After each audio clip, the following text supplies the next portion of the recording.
저는 한국으로 다시 들어와서 살게 된 지가 8년이 됐습니다.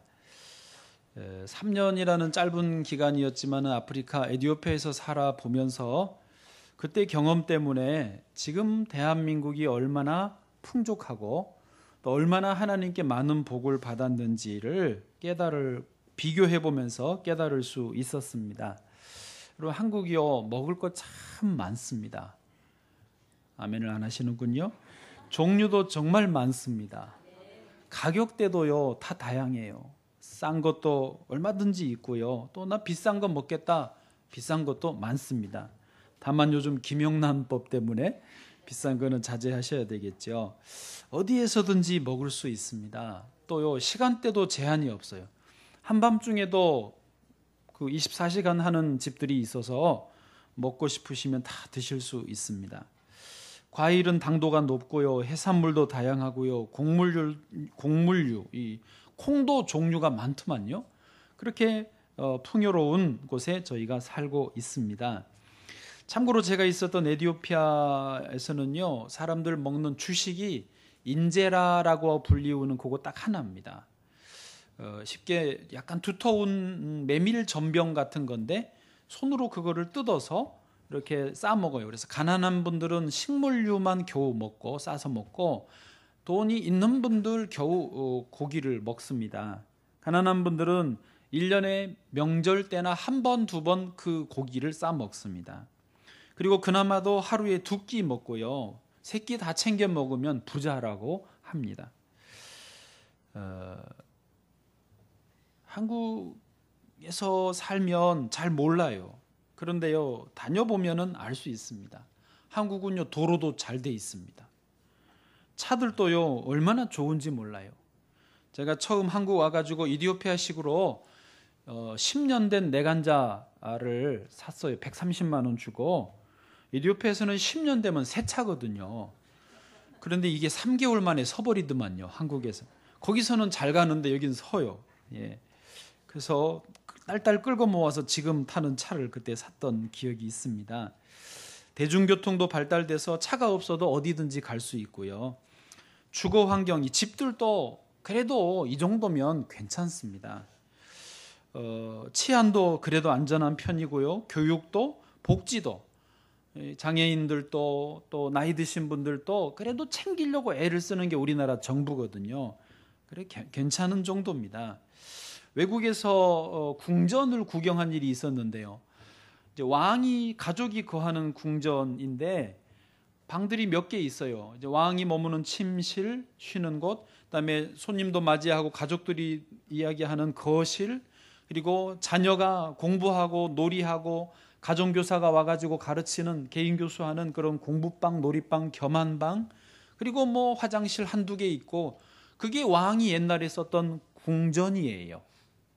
근데 제가 신방을 다니다 보면 우리 성도들 집이요, 옛날 궁전이나 비슷해요.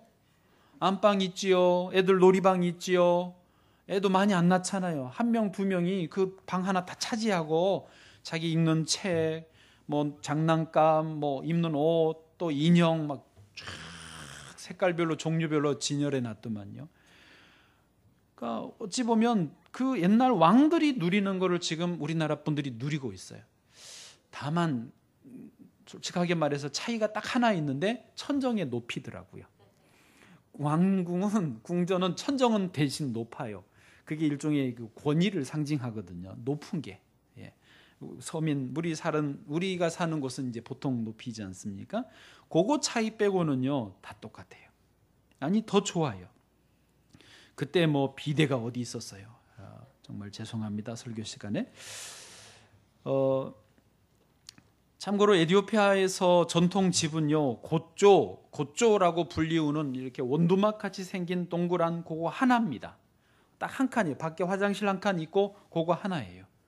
그 안에 온 가족이 다 살아요. 애들도 많이 낳잖아요. 5명, 7명, 엄마 아빠까지 9명, 10명이 거기 살아요. 거기서 부엌이 있어요. 그 안에서 불 때 가지고 밥 해 먹고요. 거기서 먹어요. 그런데 그걸로 끝나느냐? 가족들 외에 가축들도 그 안에 살아요. 밤에는 추우니까. 바닥은 흙이고 벽도 흙인데요. 냄새, 그 연기, 그름, 또 가축이 배설한 오물, 똥 냄새, 애들 똥 냄새, 막 그게 온갖 거기 다 거기 있어요. 와, 근데 전기불도 없어. 또 정말 들어가면 깜깜하고 코 냄새가 찌르고, 근데 거기에 살아요. 그것도 부자는 그것도 좀 큰 집이고요. 서민들은 좀 더 작은 집이고요. 신기한 거는 거기에 살면서도 이분들은 행복합니다. 왜? 아예 세상을 안 봤으니까. 자기가 사는 세상이 전부니까 그냥 행복하게 감사하게 살아요. 이번에 미국 가서 놀랐던 사실은요, 음식점에서 주문을 하면 양이 얼마나 많은지요. 1인분을 시켰는데 이만큼 나와요. 4명이 먹어도 되겠더라고. 진짜. 그래서 그건 좀 심한 것 같아가지고 반 인분씩 시켰어요. 4명이. 그러니까 4명이 2인분 시켰거든요. 그래도 음식이 남아요. 남는 음식을 주인도 또 거기 한인 사는 분도 아까워하지 않고 그냥 이건 버리는 거라요. 다 버리고 그릇도 일회용 아낌없이 분리수거 없이 한꺼번에 버립니다. 마트에 가보니까 이유를 알았어요. 식료품 가격이 얼마나 싼지요. 저희가 2,000원어치 과일을 한국에서 2,000원어치 그럼 과일 뭐 얼마 되지도 않습니다. 이만큼을 줘요. 2,000원어치를 마트에서. 근데 그걸 저하고 저희 집사람이 다 못 먹었어요. 많아가지고.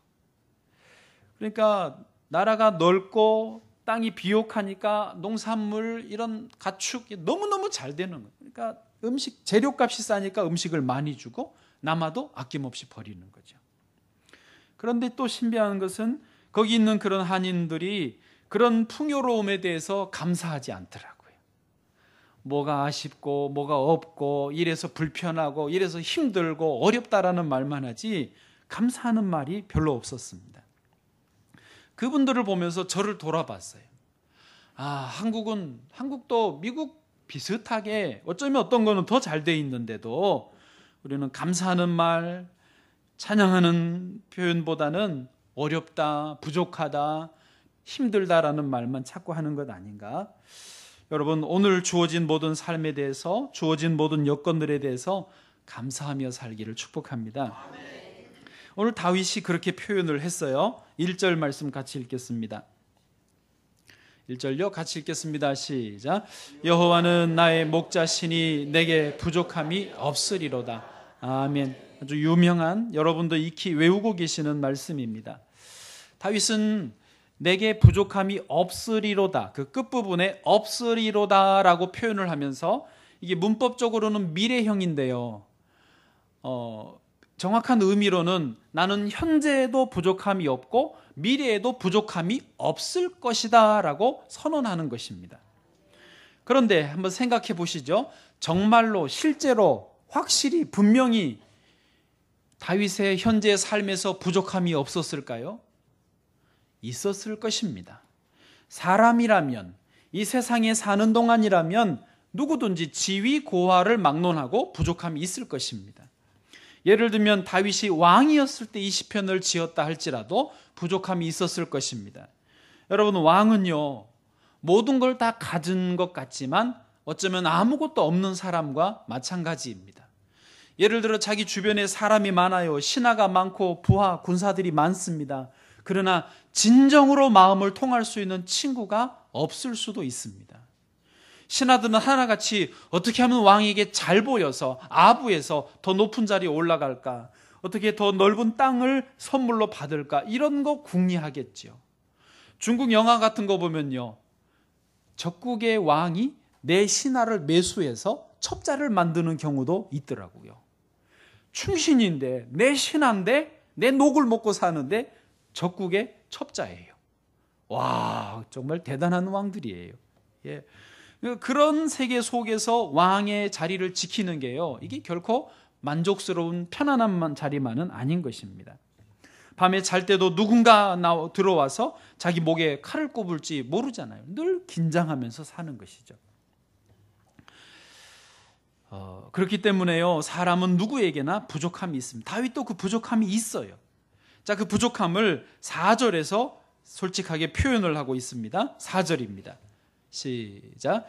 내가 사망이 음침한 골짜기로 다닐지라도 해를 두려워하지 않을 것은 주께서 나와 함께 하심이라. 주의 지팡이와 막대기가 나를 안위하시나이다. 아멘. 다윗의 부족함은 지금 없다라고 선언을 했지만 현실적으로 있는 부족함을 살짝 드러내 주는데, 그게 뭐냐면 사망의 음침한 골짜기예요. 이것은 그냥 쉽게 말하면 매우 짙은 아주 깜깜한 죽음의 그림자가 늘 드리워 있는 지옥 같은, 수월 같은 그런 골짜기를 내가 지나야 된다라고 하는 것이죠. 죽음의 위협, 생명의 위협을 당하고 있다라고 하는 것이 다윗에게는 지금 부족함의 문제인 것입니다. 그런데요, 그런 부족함의 자리를 지나지만은 다윗은 왜 부족함이 없다라고 말할 수 있느냐? 그 4절에 표현되어 있죠. 주님이 나와 함께 하시기 때문이다. 또 주님의 지팡이와 막대기가 나를 안위해 주시기 때문이다라고 말하고 있는 것입니다. 저를 잠깐 봐보십시오. 이스라엘 지형은요, 실제로 그 큰 산이 별로 없습니다. 북쪽의 헐몬산 외에는 나트막한 산들이 많고 또 그만큼 깊은 골짜기 계곡들도 많습니다. 지형이 그렇게 생겼어요. 사방이 골짜기가 많아요. 정말로 가보니까 그래요. 그래서 목자가 양떼를 이끌고 초장으로 가려면, 물가로 가려면 필연적으로 골짜기를 지나가야 됩니다. 평소에는 목자가 앞장서서 가고 양떼는 목자의 음성을 듣고 따라가는 게 정상인데, 골짜기를 지날 때는 목자가 앞장 가 있지 않습니다. 그 가장 위험한 자리, 그 지점에 딱 버티고 서서 양들을 통과를 시키는 거예요. 양의 입장에서는요, 가장 위험한 순간을 지날 때 누가 옆에 있어요? 목자가 바로 그 자리에 있어요. 그러므로 지금 다윗이 고백하듯이 내가 그 음침한 골짜기를 다니는 그 순간에 해를 두려워하지 않는 이유가 뭐다? 그 자리에 목자가 나와 함께 있다는 것이죠. 이 말 이해되시죠? 그리고 지팡이와 막대기, 지팡이는 양떼를 인도할 때 쓰는 일반적인 목자의 도구라면, 막대기는 사자나 호랑이라고 할 뻔했어. 사자나 곰 같은 것을 막아내고 또 때로는 공격해 줄 수 있는 그런 무기로 쓰는 거예요. 그 막대기는요, 우리가 생각하는 이런 작은 정도가 아니라 두툼한 몽둥이 같은 막대기라고 보시면 되고, 그 몽둥이 끝부분에 쇠붙이도 붙여놔요. 그래서 이거 한 방 맞으면 치명타를 입힐 수 있는 그런 짐승을 막을 수 있는 무기로 이 막대기가 쓰이는 것입니다. 목자가 그렇게 지켜주시기 때문에 양인 다윗은 안전하게 건널 수 있다라고 하는 것이죠. 그래서 부족함이 없다라고 하는 것입니다. 주님께서 저와 여러분에게 목자 되어주시기를 원합니다. 평소에도 함께 하시지만 위험한 순간에, 어려운 순간에, 가장 힘든 순간에 바로 그 자리에, 그 지점에 주님이 같이 계시는 줄을 믿습니다. 자, 그러면요, 이제 우리를 돌아보면 좋겠습니다. 다윗은 알았지 않습니까? 자기의 부족함, 늘 생명의 위협을 느끼는 그 부족함을 알았고, 그 지점에서 주님을 구했고 부족함이 없으리로다라고 선언했는데, 우리는 어떻습니까? 저도 저에게 스스로 질문을 해보았습니다.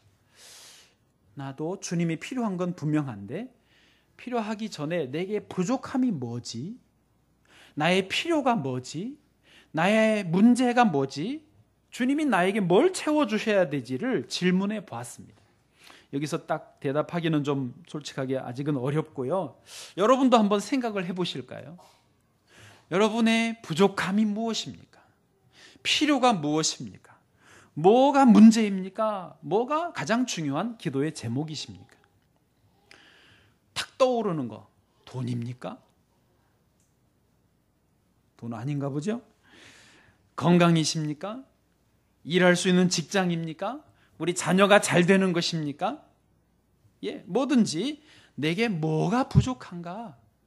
다윗이 내게 부족함이 없으리로다 했을 때는 부족함이 있기 때문에 그렇게 말하는 건데, 우리도 있단 말이죠. 생각을 해보자 하는 거죠.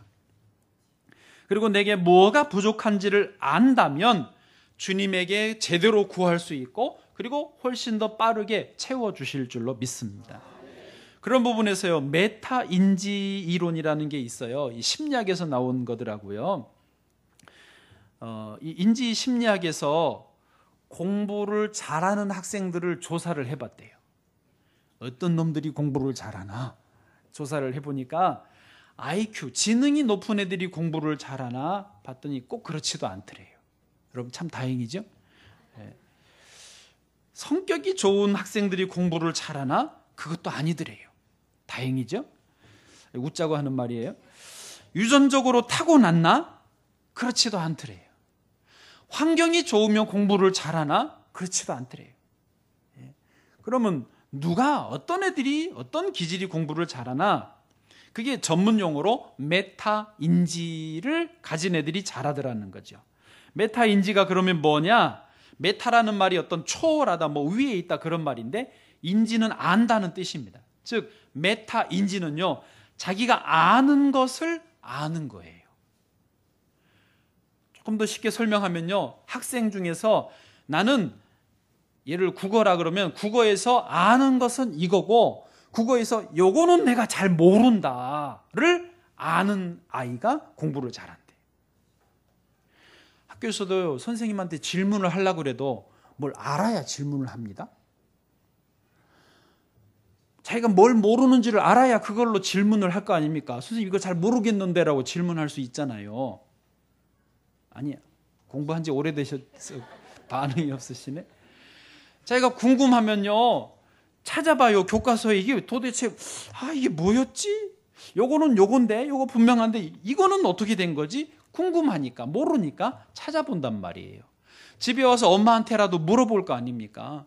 엄마가 헷갈려 하시면 모르신 게 당연하니까 컴퓨터로 자기가 검색을 해볼 거 아닙니까? 그러면 이게 지금 애가 뭐 하고 있는 거예요? 우리가 말하는 애가 지금 공부하고 있는 거예요. 그냥 책상에 앉아서 책을 들여다보고 있다고 공부하는 게 아니라 지가 뭘 아는지와 뭘 모르는지를 알아야 비로소 공부가 시작이 되고 완성이 된다라는 말이죠. 그러니까 이 인지, 메타인지에서는 그 말을 하는 거예요. 얘가 뭘 알고 뭘 모르는지 자체를 알아야 공부를 잘한다는 거예요. 그 숭실대에 그 학장까지 지내신 분이 저희 노예 장로님이세요. 엊그제 잠깐 만나고 다른 장로님하고 앉아서 식사하면서 이야기를 하는데 숭실대학교에 그 학교마다 이제 그 유명한 전공 과목들이 있잖아요. 소리공학이 숭실대 요즘에 굉장히 유명해졌대요. 소리공학으로는 그 교수님이 우리나라의 최고의 권위자래요. 이분은 뭘 잘하시냐면 사람의 목소리, 지금 제 이 목소리만 들어도 저의 건강 상태와 심리 상태와 뭐 그런 것까지 다 파악을 하신대요. 그래서 형사들이 소리만 남아있으면 그 녹음된 거 갖고 와서 연구시켜준대. 알려달라 그런대요. 이 어떤 놈이냐고. 의사들도요, 모르겠으면 이 소리로 그분의 소리를 들으면은 이분이 다 알려준대요. 상태가 지금 어디가 문제다. 근데 그냥 감으로 하는 게 아니라, 듣고 그냥 하는 게 아니라 공학이기 때문에 과학적인 데이터와 근거를 가지고 찾아내 준다는 거. 대단한 거 아닙니까? 근데 이분이 입지적인 인물이에요. 원래 전문대밖에 안 나오셨는데 숭실대로 편입을 해서 자기가 정말 그 어려움을, 너무 어려웠는데도 다 극복하면서 박사학위까지 하고 지금 이 분야의 최고의 권위자가 됐다라는 거예요. 옆에서 이 말을 듣던 그 다른 장로님이 이 교수님한테 그 인물이네, 숭실대학교 살리겠네요. 그러면서 그분의 제자들을 많이 키우라고 하세요. 그러면 숭실대가 더 발전할 거 아닙니까? 이 학장님이, 그 교수님이 뭐라 그런지 아세요? 제자가 있기는 있는데요, 다 고만고만해요.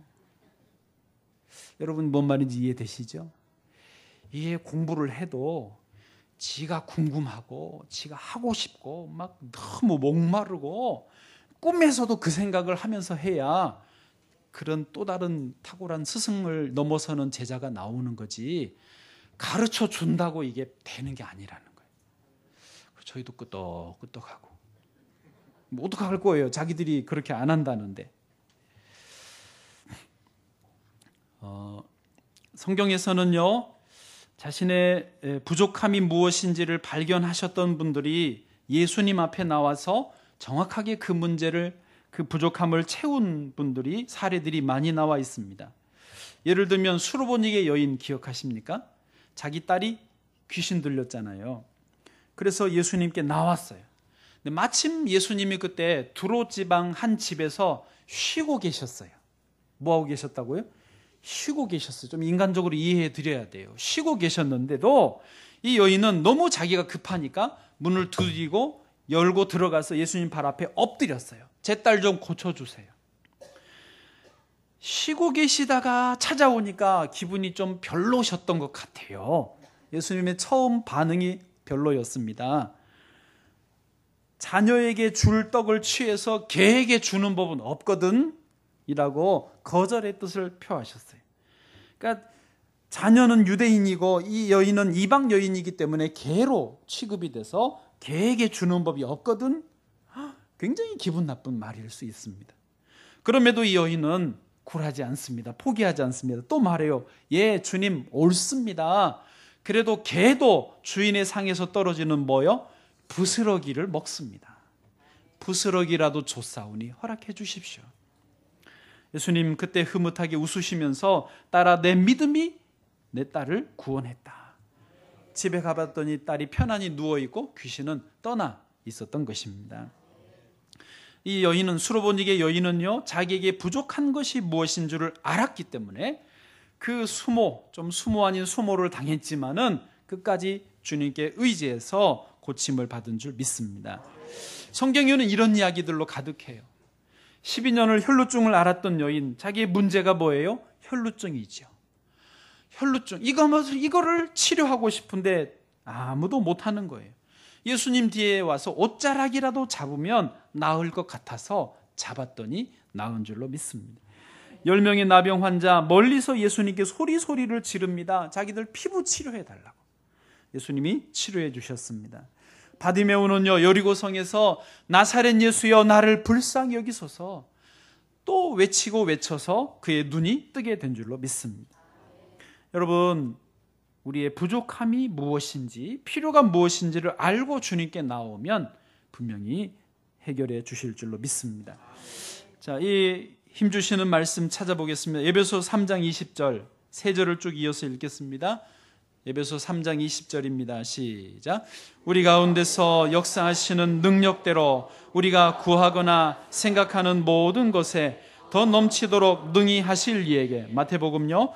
구하라 그리하면 너희에게 주실 것이요 찾으라 그리하면 찾아낼 것이요 문을 두드리라 그리하면 너희에게 열릴 것이니. 예레미야여 너는 내게 부르짖으라 내가 내게 응답하겠고 내가 알지 못하는 크고 은밀한 일을 내게 보이리라. 아멘. 할렐루야. 다윗처럼 나의 부족함을 알고 하나님께 구하시기를 바랍니다.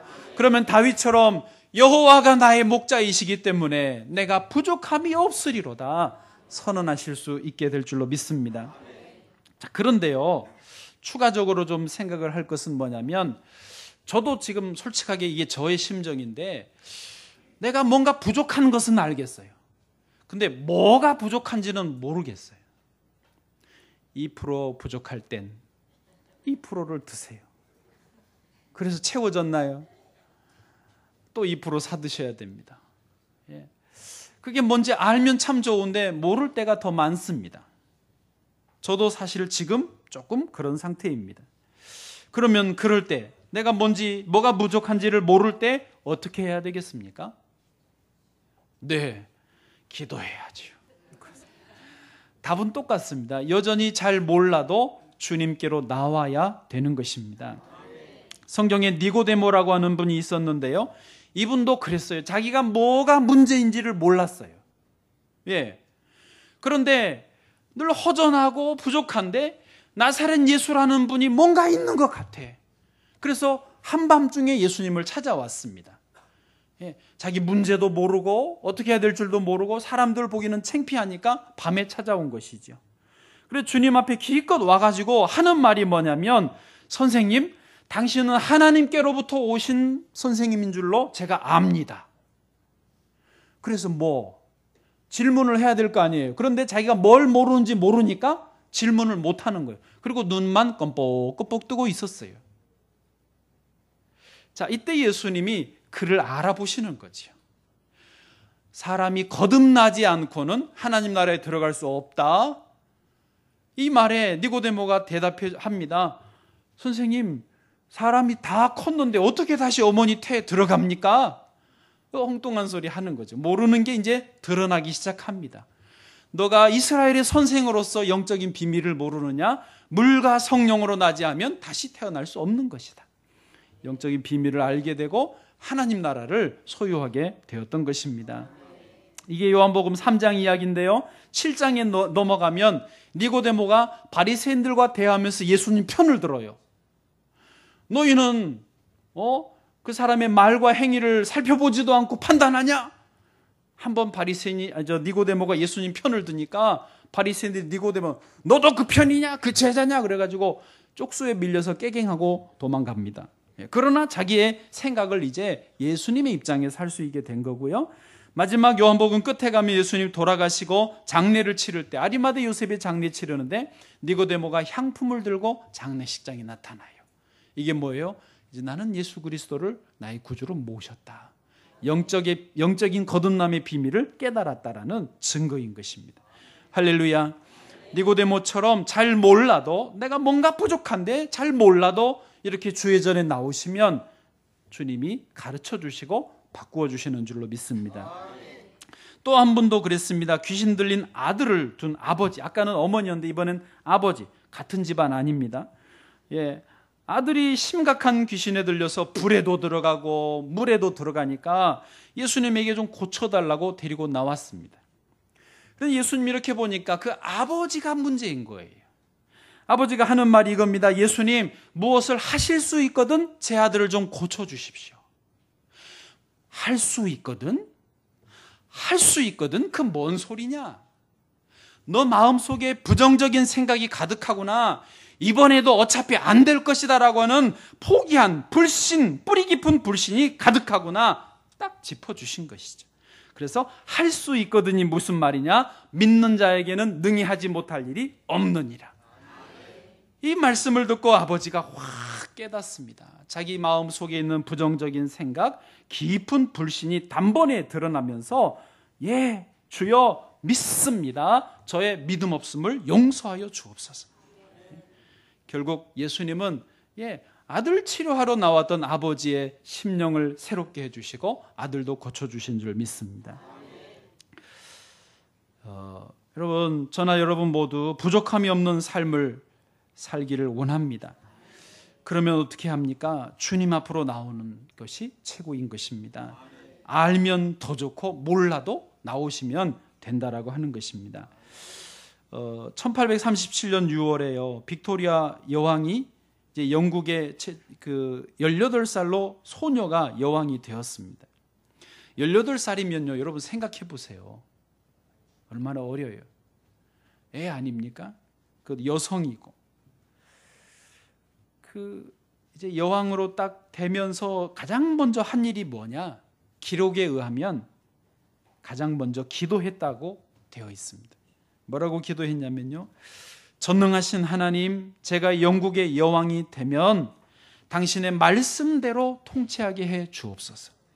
모든 주권이 하나님 아버지께 있사오니 저의 연약함을, 나의 연약함을, 나의 부족함을 이라는 의미죠. 저의 연약함을 주의 자비와 긍휼로 채워주소서. 지금 뭐가 뭔지 모르죠. 앞으로 어떤 일이 닥칠지 모르죠. 그대로 저의 연약함을 주의 자비와 긍휼로 채워주소서. 그리고 또 나라를 이끌어감에 있어서 선하게 처리를 할 수 있도록 도와주소서. 이분이요, 이제 빅토리아 여왕으로서 64년을 왕위에 있었어요. 여러분, 당신은 64년 살기도 어려웠어요. 왕으로 64년 있었고요. 영국을 우리가 아는 대로 해가 지지 않는 나라로 이끌었습니다. 지금은 식민지를 만드는 게 부정이죠. 그러면 안 되죠. 그러나 그 당시는 식민지가 상당히 정당화되던 때였기 때문에 영국이 온 세계의 식민지를 만들었어요. 그래서 해가 지지 않는, 이쪽에 해가 져도 이쪽에 해가 뜨니까 영국 영토 전체에는 해가 항상 떠 있는 거예요. 그만큼 넓은 영토를, 그리고 산업, 혁명, 문화, 예술, 종교 모든 면에서 최고의 나라를 만들었던 것입니다. 그 비결이 뭐냐? 인도의 한 왕자가 빅토리아 여왕을 이제 접견을 하면서 이렇게 물었어요. 여왕님, 영국이 이렇게 번성하게 된 비결이 무엇입니까? 그 능력이 어디에서 나옵니까? 질문을 하니까 여왕이 자기 옆에 탁자에 놓여 있는 이 성경책을 들어 보여주는 거예요. 그 비결은 이것입니다. 근데요, 그 들었던 성경책은, 제 거는 지금 반질반질해요. 죄송해요. 그 여왕님의 성경책은요, 너덜너덜한 거예요. 얼마나 읽고 또 읽었던지 너덜너덜해진 그 성경책이 영국이 이렇게 된 비결이라는 거죠. 할렐루야. 여러분, 나는 연약합니다. 나는 부족합니다. 앞으로 뭔 일이 있을지 나는 모릅니다. 그러나 주의 자비와 긍휼로 채워주소서. 그리고 하나님 말씀을 손에서 놓지 않았던 여왕이 최고의 국가를 이루었던 것입니다. 이제 말씀을 마치겠습니다. 우리 개그맨 이성미 씨가 조혜련 씨를 위해서 전도하기 위해서 새벽마다 7년을 기도를 했대요. 서울에서 같은 동네에 살다가 친해져 가지고 이성미 씨가 이제 그 캐나다로 갔는데, 예전에 이성미 씨가 말끝마다 욕을 달고 살았다네요. 아, 혜련아, 뭐 이러면서 막 하여튼 습관적으로 욕을 했대요. 욕이 안 들어간 말이 안 될 정도로 왜 이렇게 욕을 하냐고 그랬더니, 아, 사랑의 표현이야 이러면서 욕을 막 했대요. 근데 캐나다에 갔는데 어느 날 전화가 왔어요. 혜련아, 나야. 그 다음에 이제 욕을 해야 되는데 욕을 안 하고 가만히 있더래요. 그래서 언니 뭔 일 있어? 왜 이상해? 왜 그래? 이러니까 나 너 위해서 새벽마다 기도해 주고 있어. 혜련 씨가 뭐라 그랬냐면, 조혜련 씨가 그 연예계에서 유명한 불교 골수였거든요. 뭐 전화 와가지고 새벽마다 너 왜 기도한다 그러니까 조혜련이 뭐라고 대답하냐면, 언니 그러지 마. 너무 부담스러웠대요. 새벽마다 자기를 위해 기도한다 그러니까 얼마나 부담스러워. 캐나다에서 말이죠. 그런데 시간이 지나고 또 지나고 7년을 매일같이 그렇게 기도를 했대요. 그 사이에 이성미 씨도 이제 한국으로 들어오고 한 번만 가보자 그래가지고 조혜련을 데리고 온누리교회로 갔어요. 첫날 가니까 사람들이 조혜련 왔다고 이렇게 쳐다보고, 또 우리는 새로 오면 소개를 하잖아요. 이렇게 세우고 소개하니까 완전히 자기는 막 난 다시는 이런 데 안 온다. 그 몸소리를 쳤대요. 근데 이성미 씨는 앞에 서가지고 눈물을 주르륵 흘리며 혜련이가 왔어요. 근데 이성미 씨가 하는 말이 그거예요. 왜 조혜련을 위해서 그렇게 기도를 해줬느냐. 조혜련은 기질적으로 어떤 일에 꽂히면 그 일에 집중적으로 파고들어요. 아주 열심히 하는 스타일이래요. 그런데 하나님을 모르고 막 하니까 아무리 해도 채워지지 않는 삶이에요. 항상 부족한 삶이에요. 근데 자기는 모른다는 거죠. 조혜련 씨는 언니 날 내버려도 난 이대로 그냥 살래. 아니라는, 너는 하나님을 만나야 된다. 그래야 너의 삶에 채워짐이 있다. 만족함이 있다라는 거. 그래서 끊임없이. 이성미 씨가 그 말을 했어요. 7년이나 기도할 수 있었던 어떤 힘은 사랑이었다는 거예요. 사랑하니까 저도 그렇게 했겠죠. 아끼는 사랑하는 동생이니까. 얼마 뒤에 조혜련 씨가 그 이성미 씨한테 전화했어요. 언니 나 교회 등록했어. 할렐루야. 그리고는 조혜련 씨 이제 간증이 그거예요. 자기가 이제 교회 다니면서 하나님을 만나고 보니까 세상에 하나님이 이런 분이었어. 하나님이 이런 분이었어. 내가 왜 진작 몰랐을까? 너무 좋더라고요. 다윗의 고백처럼 하나님, 그 하나님이 나의 하나님이심으로 내가 이제 부족함이 없다라고 간증을 합니다. 그리고 이제 조혜련 씨가 자기 엄마에게, 동생들에게 또 전도합니다. 근데 엄마가 그러더래요. 혜련아, 그러지 마. 자기가 느꼈던 똑같은 그 부담감으로 엄마가 불편해하고 동생이 불편해하는 거죠. 그래도 내가 하나님을 몰랐을 때는 아니었지만 알고 난 이후에는 이 하나님이 다 채워주심으로 말하지 않을 수 없다라고 하는 것이죠. 여러분, 저와 여러분이 다 주님이 채워주시는 삶을 살기 원합니다. 우리 스스로도 그렇게 사시고 또 우리 주변을 돌아보셔서 그냥 열심히 산다고 다가 아닙니다. 모든 것을 채워주시는 주님과 함께 살도록 도와주시기를 축복합니다.